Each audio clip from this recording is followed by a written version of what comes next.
السلام علیکم every one. جنت کے پتے ناول کی یہ 23 ایپیسوڈ ہے. چلیے شروع کرتے ہیں. وہ گہری نیند میں تھی. سیاہ کپ اندھیرے میں جب دور ایک چیختی ہوئی آواز نے سماعت کو چیرا. اندھیرے میں درار پڑی. دور سے آتی آواز قریب ہوتی گئی. اس نے پلکیں جدا کرنی چاہی تو جیسے ان پہ بہت بوجھ تھا. بامشکل آنکھیں کھولی تو چند لمحے اسے حواس بحال کرنے میں لگے. اس نے ارد گرد دیکھا. روم میں پرسکون سی نیم تاریکی چھائی تھی. کونے میں مدھم سا نائٹ بلب جل رہا تھا. ڈی جے، ڈولی اور چیری اپنے اپنے بستروں میں کمبل ڈالے سو رہی تھی. دیوار پہ آویزاں بڑے کلاک کی چمکتی سوئیاں رات کے 1 بجے کا بتا رہی تھیں. وہ چنگھاڑتی آواز ابھی تک آ رہی تھی. اس نے نیند سے بوجھل ہوتا سر دائیں طرف گھمایا. کوہنی کے بل ذرا اوپر اٹھی. تکیے تلے ہاتھ ڈال کر موبائل نکالا. اس کا ترکی والا موبائل بج کر اسی پل خاموش ہوا تھا. وہ 2 مسڈ کالز. اس نے تفصیل کھولی تو چمکتی اسکرین سے آنکھیں پل بھر کو چندھیائیں. اس نے پلکیں سکیڑے ہاتھ سے بال پیچھے ہٹاتے ہوئے اسکرین کو دیکھا. تایا فرقان موبائل. 7 بریکٹ میں 2 کا ہندسہ تھا. حیا نے اسکرین کے کونے پہ لکھے ٹائم کو دیکھا. رات کا 1 بج رہا تھا. یہاں 1 بج رہا تھا تو پاکستان میں 3 بجے ہوں گے. آدھی رات کو آنے والا فون اور مہمان کبھی بھی اچھی خبر نہیں لاتے. اور نہ ریسیو کرنے والی کال اس پر برچھی کی مانند ہوتی ہے جو کوئی گھونپ کر نکالنا بھول گیا ہو. اس کی ساری نیند اور سستی پل بھر میں بھاگ گئی. تایا اس وقت کیوں کال کر رہے تھے؟ وہ ٹھیک تو تھے. اماں، ابا، روحیل سب ٹھیک تو تھے. پتہ نہیں کیا مسئلہ تھا. وہ تڑپ کر واپس کال ملانے لگی. پھر یاد آیا اس میں بیلنس ہی نہیں تھا. اس نے بے بسی سے اپنے پاکستانی موبائل کو دیکھا جو تکیے کے اس طرف رکھا تھا. اس میں بھی بیلنس ختم تھا. بلکہ اس فون میں تو ترکی آنے کے بعد بیلنس ہی نہیں ڈلوایا تھا. اس نے کمبل پھینکا اور سیڑھیاں پھلانگ کر نیچے اتری اور اپنے نائٹ سوٹ میں ملبوس تھی. گلابی چیک والا ٹراؤزر اور کھلا لمبا کرتا. ڈی جے موبائل دو اپنا. اس نے ڈی جے کے بینک پہ چڑھ کر اس کو جھنجھوڑا. وہ بامشکل ہلی. نیند مت خراب کرو میری. سیدھی جہنم میں جاؤ گی تم. ڈی جے نے بند آنکھوں سے بڑبڑاتے ہوئے کروٹ بدلی. اس کا موبائل وہیں تکیے کے ساتھ رکھا تھا. حیا نے موبائل جھپٹا اور نیچے اتری. ٹالی کے بینک کی کرسی کھینچ کر بیٹھی اور اپنے موبائل سے تایا کا نمبر دیکھ کر ڈی جے کے فون پہ ملانے لگی. فون نمبر حیا سلیمان کو کبھی زبانی یاد نہیں رہتے تھے. نمبر ملا کر اس نے فون کان سے لگایا. لمحے بھر کی خاموشی کے بعد وہ مشینی نسوانی آواز ترکی میں کچھ بکنے لگی جس کا مطلب یہ تھا کہ ڈی جے ذلیل، بیلنس بھی ختم تھا۔ اس نے جھنجھلا کر فون کان سے ہٹایا۔ یورپی یونین کا سارا اسکالرشپ استقلال اسٹریٹ اور جواہر میں شاپنگ پہ اڑا دینے والوں کے ساتھ یہی ہونا چاہیے تھا۔ اسی پل فون پھر سے بجا۔ تایا فرقان کالنگ۔ اس نے چھٹ سے کال اٹھائی۔ ہیلو حیا، تمہارے پاس اس نمبر کے علاوہ کوئی دوسرا نمبر ہے؟ وہ تایا فرقان ہی تھے اور اتنے غصے سے بولے تھے کہ وہ کانپ گئی۔ جی کیا؟ حیا، میرے ساتھ بکواس مت کرو، مجھے بتاؤ تمہارے پاس دوسرا کوئی نمبر ہے؟ وہ نیند سے جاگی تھی اور کبھی بھی اتنی حاضر دماغ نہیں رہی تھی، مگر ساری بات سمجھنے میں اسے لمحہ نہ لگا۔ ارحم پکڑی گئی تھی۔ ارحم آدھی رات کو کسی سے فون پر بات کرتی پکڑی گئی تھی۔ نہیں تایا ابا، میرے پاس یہی ایک نمبر ہے اور دوسرا ایو فون کا جو آپ کے پاس آلریڈی ہے۔ تمہارے پاس موبلنگ کا کوئی نمبر ہے؟ نہیں ہے۔ نہیں تایا ابا، آپ بے شک ابا سے پوچھ لیں، یہ نمبر ان کے نام ہے اور میں نے دوسرا نمبر رکھ کر کیا کرنا ہے؟ اچھا ٹھیک ہے۔ انہوں نے ٹھک سے فون بند کر دیا۔ اس نے گہری سانس لے کر موبائل کان سے ہٹایا اور دوسرے ہاتھ سے چہرے پہ آئے بال سمیٹ کر پیچھے کیے تو ارحم فرقان اصغر پکڑی گئی تھی۔ میری ارحم بھی تو ہے، مجال ہے جو بنا سر ڈھکے کبھی گھر سے نکلی ہو۔ وہ ارحم کے لیے متاسف بھی تھی اور فکر مند بھی، مگر دور اندر دل کے اس پوشیدہ خانے میں جو کوئی شخص دنیا کو نہیں دکھاتا، اسے تھوڑی سی کمینی سی خوشی بھی ہوئی تھی۔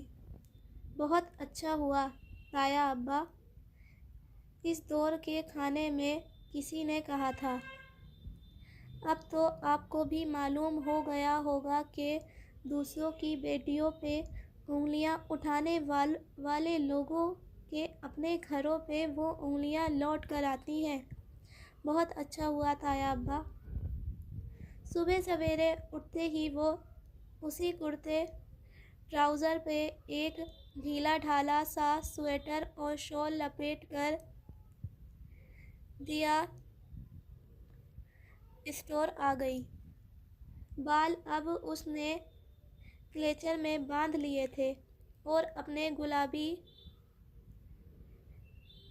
کیچی چپل پہن لیے تھے۔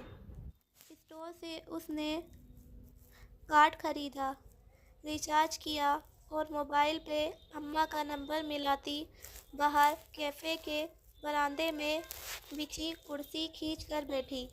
وہاں فاصلے فاصلے پر گول میزوں کے گرد کرسیوں کے پھول بنے تھے۔ اسٹوڈنٹ صبح صبح یہاں ناشتہ کرنے آتے تھے۔ سامنے سبانجی کا خوبصورت فوارہ نصب تھا، گول چکر میں مقید فوارہ جس کی پانی کی دھار بہت اوپر جا کر نیچے گرتی تھی۔ اتنی صبح صبح فون کیسے کیا؟ خیریت؟ فاطمہ ذرا فکر مند ہوئیں۔ تو کیا میں آپ کو ایسے یاد نہیں کر سکتی؟ وہ آرام دو انداز میں ٹانگ پہ ٹانگ رکھے ذرا خفگی سے بولی۔ ہماری پاکستانی ایکسچینج اسٹوڈنٹس ہمیں عموماً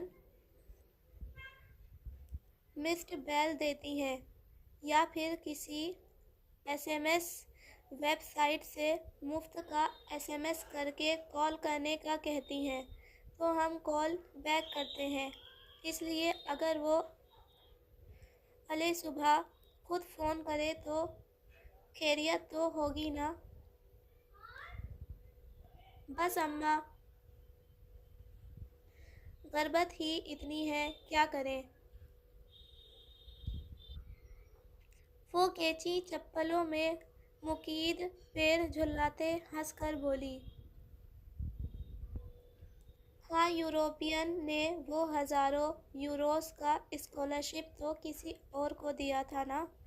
فاطمہ کی تشویش ختم ہو چکی تھی اور وہ اسی کے انداز میں بات کر رہی تھی۔ وہ تو رینی ڈیز کے لیے سنبھال کر رکھا ہے۔ کون سے رینی ڈیز؟ اسپرنگ بریک اماں، اور یہاں اسپرنگ بریک کے دنوں میں خوب بارش ہوتی ہے، اس لیے میں اور ڈی جے اسپرنگ بریک میں پورا ترکی گھومنے کا سوچ رہے ہیں۔ اور لگتا ہے آج کل آپ سائمہ تائی کی کمپنی میں رہ رہی ہیں، صبح ہی صبح طنز کیے جا رہی ہیں۔ اچھا، سب کچھ چھوڑیں، یہ بتائیں گھر پہ سب خیریت ہے؟ ہاں، سب ٹھیک ہے۔ تایا فرقان کی طرف بھی؟ اس نے ہاتھ سے ویٹر کو اشارہ کیا۔ وہ قریب آیا تو اس نے مینیو کارڈ پہ بنے ڈونٹ پہ انگلی رکھی، پھر انگلیوں سے وکٹری کا نشان بنایا تو وہ سمجھتا واپس مڑ گیا۔ ہاں، کیوں، کسی نے کچھ کہا ہے؟ نہیں، مگر رات تایا فرقان کی کال آئی تھی۔ اچھا، آپ جا کر ان کو کہہ مت آئیے گا۔ لو، میں کیوں کہوں گی؟ فاطمہ الٹا خفا ہو گئی، مگر وہ جانتی تھی کہ ماؤں کا بھروسہ نہیں ہوتا۔ لاکھ کہو کہ نہ بتائیے گا، پھر بھی اپنے اگلے پچھلے حساب چکتاتے وقت کسی نہ کسی موقع پہ اس بات کو استعمال کر ہی لیتی ہیں۔ مگر ایک اچھی بیٹی کی طرح سے پوری بات مان کے گوش گزار کیے بغیر ڈونٹ کہاں ہضم ہونے تھے؟ سو ساری بات دہرا دی، بس ارحم کا میسج پڑھنے والا قصہ بول کر گئی۔ اچھا، پتہ نہیں، ہمیں تو کچھ نہیں پتہ چلا۔ وہ کچھ دیر اسی بات پہ تبصرہ کرتی رہیں، پھر ایک دم یاد آنے پہ بولی، لو، میں بتانا ہی بھول گئی، مہوش کی شادی طے ہو گئی ہے۔ انہوں نے زاہد چچا کی بیٹی کا نام لیا، جس کی نسبت کافی عرصے سے اپنے ماموں زاد سے طے تھی۔ اچھا، کب؟ اسے خوشگوار حیرت ہوئی۔ ترکی آتے وقت سنا تو تھا کہ اپریل کی کوئی تاریخ رکھیں گے، مگر اسے بھول گیا تھا۔ ہفتہ ہو گیا ہے رکھے ہوئے، جب بھی بات ہوتی ہے بتانا ہی بھول جاتی ہوں۔ پھر انہوں نے جو تاریخ بتائی وہ اپریل ان کی اسپرنگ بریک کے درمیان تھی۔ تب تو ڈی جے اور میں عظیم ترکی کی سیر کر رہے ہوں گے۔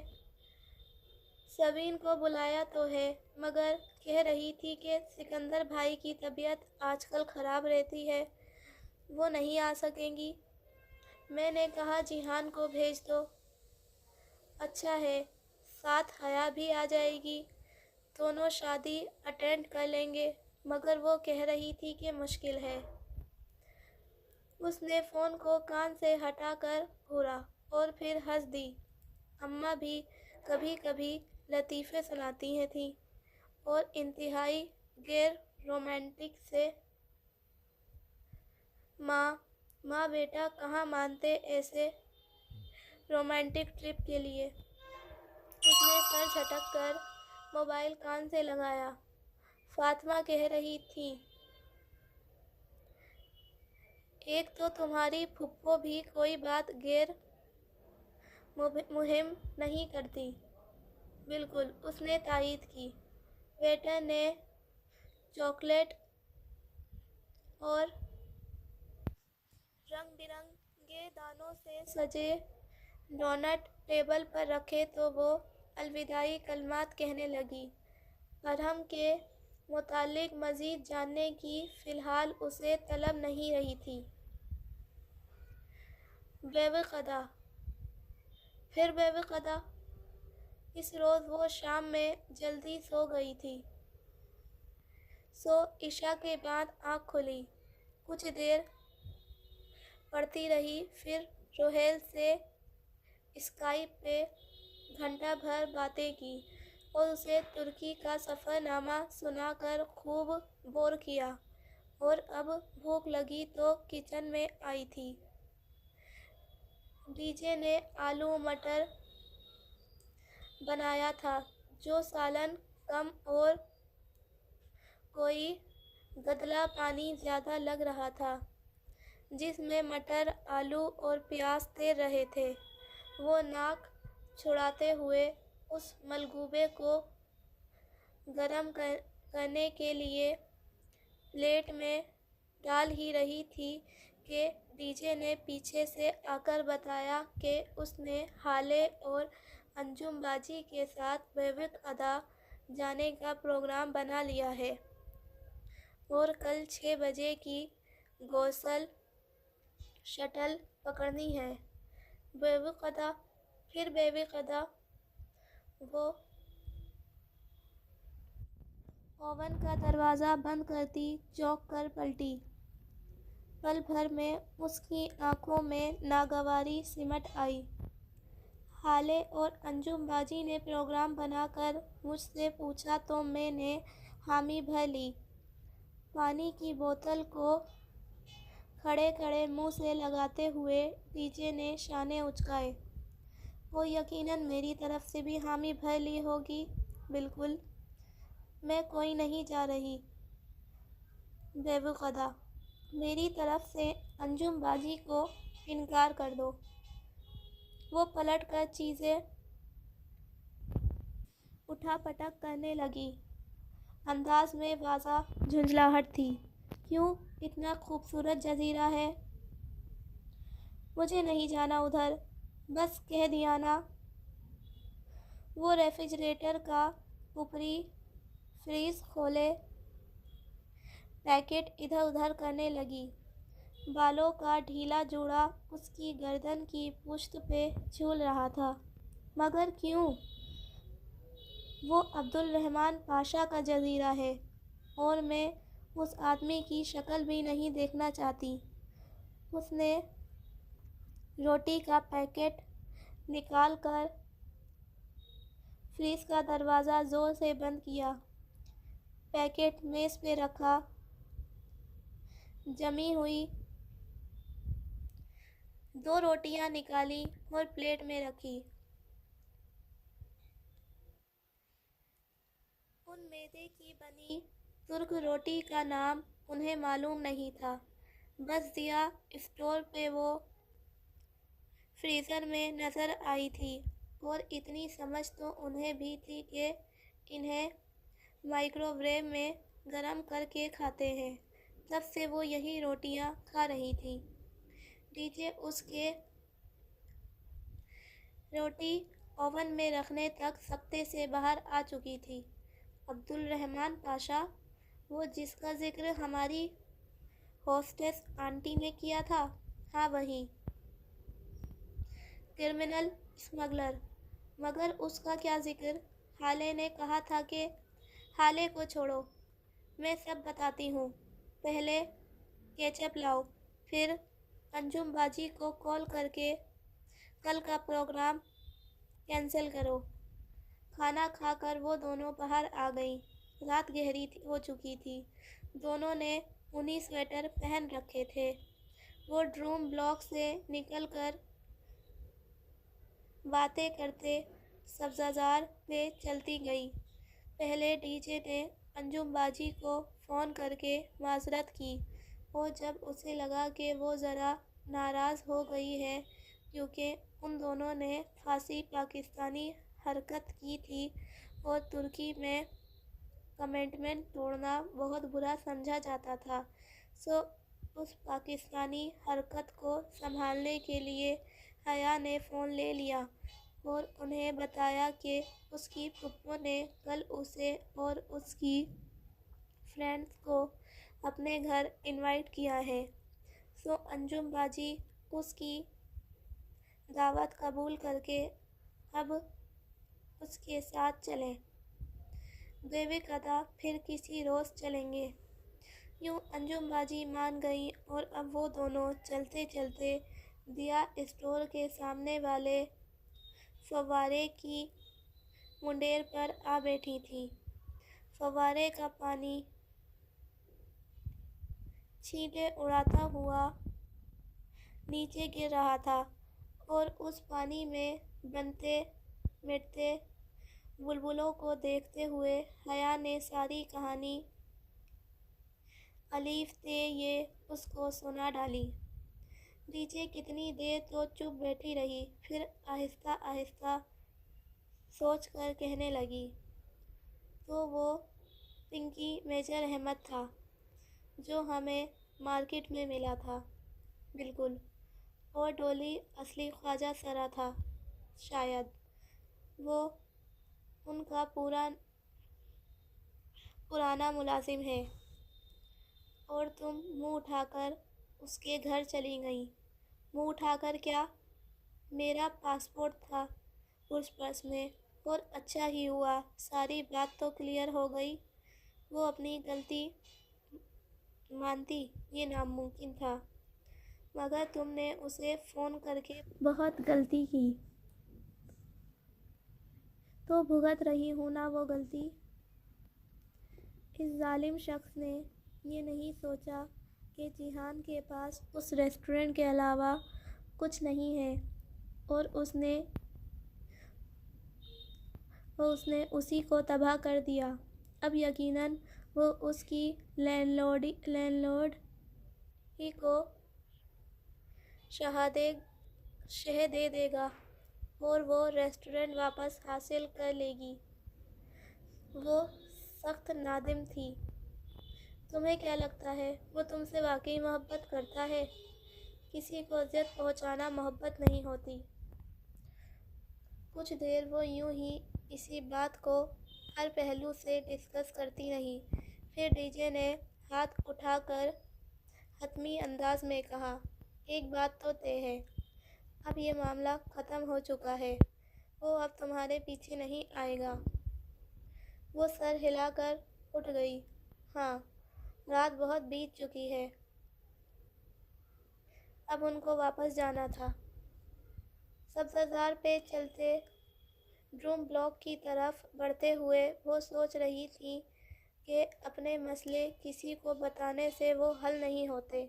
دل کا بوجھ کسی کے سامنے ہلکا کرتے کرتے بعض دفعہ ہم اپنی ذات کو ہی دوسرے کے سامنے ہلکا کر دیتے ہیں۔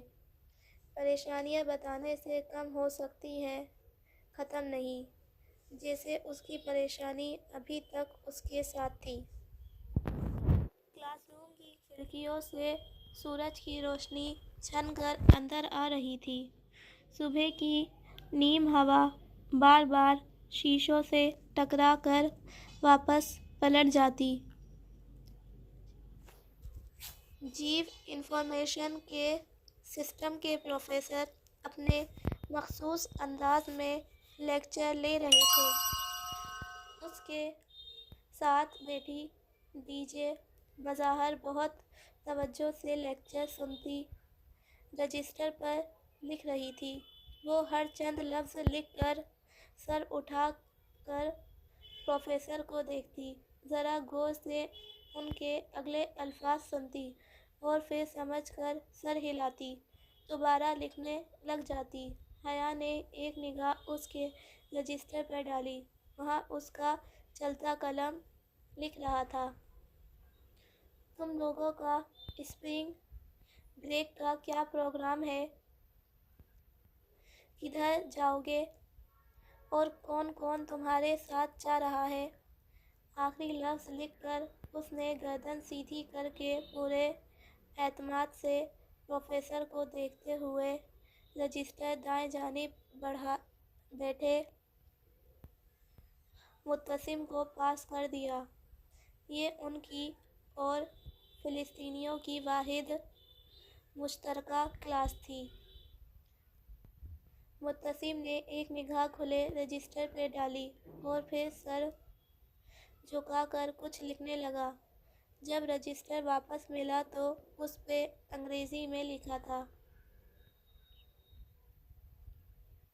ہم ترکی کے ٹور پہ جا رہے ہیں، 7 دن میں 7 شہر، ہم پانچوں اور ٹالی۔ اور تم لوگوں کا کیا پروگرام ہے؟ اف، پھر یہ ٹالی، ڈی جے کوفت سے جواب لکھنے لگی۔ ہم بھی 7 دنوں میں 7 شہر گھومنے کا سوچ رہے ہیں۔ اس نے رجسٹر آگے پاس کر دیا اور پھر ذرا بریک لگا کر بیٹھ گئی۔ متصم اب صفحے پر چند الفاظ گھسیٹ رہا تھا۔ تم ہمارے ساتھ چلو نا، تم لوگوں کو کب نکلنا ہے؟ پہلی چھٹی والے دن، ہم نے دوسری چھٹی پہ نکلنا ہے، سو تمہارے ساتھ مشکل ہوگا۔ چلو پھر چھٹیوں کے بعد ملیں گے۔ نو پرابلم، متصم نے ساتھ ایک مسکراتا ہوا چہرہ بنایا۔ حیا دانت پہ دانت جمائے بامشکل جمائیاں روکنے کی صحیح کر رہی تھی۔ اسے اس کلاس سے زیادہ بورنگ کوئی کلاس نہیں لگتی تھی۔ دفعتاً متصم نے رجسٹر ڈی جے کی طرف بڑھایا تو اس پہ لکھے الفاظ کو پڑھ کر ڈی جے نے رجسٹر حیا کے سامنے رکھ دیا۔ حیا نے ذرا سی گردن جھکا کر دیکھا۔ اوپر اس نے انگریزی میں لکھا تھا، ٹرانسلیٹ ان اردو پلیز۔ اس کے نیچے عربی عبارت لکھی تھی، کیف حالک؟ حیا نے قلم انگلیوں کے درمیان پکڑا اور اردو ہجوں میں لکھا، آپ کا کیا حال ہے؟ اور رجسٹر واپس کر دیا۔ متصم اور حسین کو آج کل ڈی جے سے اردو الفاظ سیکھنے کا شوق چڑھا ہوا تھا۔ اس کلاس میں وہ یوں سارا وقت عربی الفاظ لکھ لکھ کر ان کو دیتے تھے۔ چند لمحوں بعد اس نے صفحے پر حیا کے سامنے کیا۔ اب کہ اس پہ لکھا تھا، حالے بھی خیر؟ حیا نے چڑھ کر نیچے دیکھا۔ میں بالکل ٹھیک ٹھاک ہوں، اور آپ کی خیریت ٹھیک چاہتا ہوں۔ اتنا لمبا کیوں لکھا ہے؟ ڈی جے نے حیرت سے سرگوشی کی۔ اگر چھوٹا لکھتی تو یہ فوراً ہی اسے سیکھ کر مجھ سے آج ہی کی تاریخ میں پوری فہرست الخط لکھوا لیتا۔ اب اچھا ہے نا، پورا دن ٹھیک پڑھنے میں گزار دے گا، اور متصم سے کلاس کے اختتام تک ٹھیک سے نہیں پڑھا گیا۔ کلاس ختم ہوئی تو وہ واپس روم میں آ گئیں۔ منہ ہاتھ دھو کر تیار ہونے میں کافی وقت لگ گیا۔ اس نے ایک مور پنکھ کے سبز رنگ کا پاؤں کو چھوتا فراک پہنا۔ فراک کی آستینیں تنگ چوڑی دار تھیں اور نیچے پاجامہ تھا۔ پورا لباس بالکل سادہ تھا۔ بال اس نے کھلے چھوڑ دیے اور کاجل اور نیچرل پنک لپسٹک لگا کر ڈی جے کی طرف پلٹی۔ کیسی لگ رہی ہوں؟ ڈی جے جو بالوں میں برش کر رہی تھی رک کر اسے دیکھنے لگی۔ بالکل پاکستان کا جھنڈا۔ دفعہ ہو جاؤ۔ تقریباً 1.5 گھنٹے بعد وہ دونوں حالے اور انجم باجی کے ساتھ جہانگیر میں واقع پھپھو کے گھر کے سامنے کھڑی تھی۔ پھپھو کو بتا تو دیا تھا نا، یہ نہ ہو کہ وہ کہیں میں نے تو انوائٹ ہی نہیں کیا تھا۔ ڈی جے نے آہستہ سے پوچھا۔ ہاں ہاں بتا دیا تھا، اس نے سرگوشی میں ڈی جے کو جواب دیتے ہوئے ڈور بیل بجائی۔ پھپھو ان سے بہت اتفاق سے ملی۔ لانگ روم میں بیٹھنے تک ہی تعارف کا مرحلہ تمام ہو گیا۔ حیا آج تو تم نے گھر میں رونق کر دی۔ وہ واقعتاً بہت خوش تھی۔ حیا ان کے گھر کو اپنا سمجھ کر دوستوں کو ساتھ لائی تھی۔ یہ خیال ہی ان کو مسرت بخش رہا تھا۔ وہ ان 2 ماہ میں چند ایک بار ہی پھپھو کے گھر آئی تھی، اور پہلی 2 دفعہ کے بعد جیہان کبھی گھر نہیں ملا، نہ ہی وہ اسے بتا کر آتی تھی۔ اس دفعہ تو اس نے بالکل بھی نہیں بتایا۔ وہ اندر ہی اندر خود کو اس کا مجرم سمجھ رہی تھی۔ اس کے ٹوٹے بکھرے ریسٹورنٹ کو یاد کر کے وہ اکثر خود کو ملامت کرتی تھی۔ آپ کا گھر بہت پیارا ہے آنٹی، انجم باجی نے صوفے پہ بیٹھتے ہوئے ادھر ادھر دیکھتے ہوئے ستائشی انداز میں کہا تھا۔ اور یہ ریکس تو بہت ہی پیاری ہیں۔ خالے نے فرش پہ بچھے رگس کی جانب اشارہ کیا۔ اور میری پھپھو بھی بہت پیاری ہے۔ وہ پھپھو کی شانوں کے گرد بازو حمائل کیے مزے سے بولی تو پھپھو ہنس دی۔ ڈی جے نے آہستہ سے سرگوشی کی۔ اور پھپھو کا بیٹا بھی بہت پیارا ہے۔ حیا نے زور سے اس کا پاؤں دبایا۔ وہ بس سی کر کے رہ گئی۔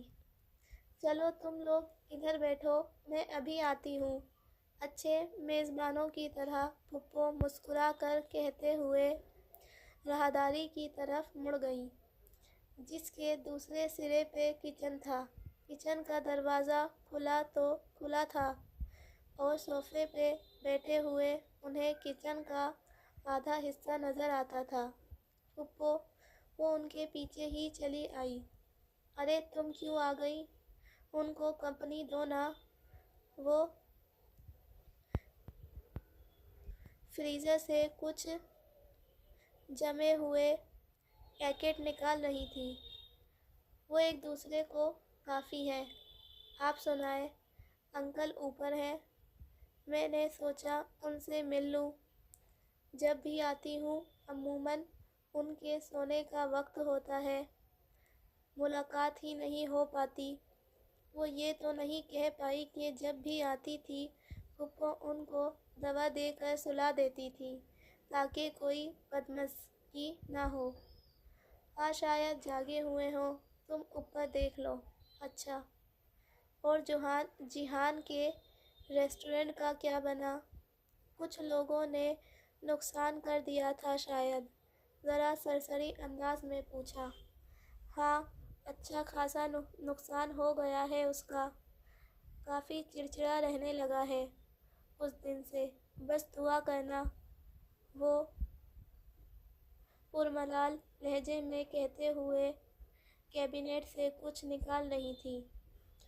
وہ واپس آئی تو ڈی جے اور خالے پھپھو کے گھر کی آرائش پہ تبصرہ کر رہی تھیں، جبکہ انجم باجی بہت غور سے ٹی وی پہ کارٹون نیٹ ورک دیکھ رہی تھیں، جس کے کارٹون ترک میں ڈب کیے گئے تھے۔ سبانجی میں جو واحد شے دیکھنے کا موقع نہیں ملتا وہ ٹی وی تھا۔ ان کو مصروف پا کر وہ زینہ چڑھنے لگی۔ کندھے سے لٹکتے شفون کے سبز دوپٹے کا کنارہ زینے پہ پھسلتا اس کے پیچھے اوپر آ رہا تھا۔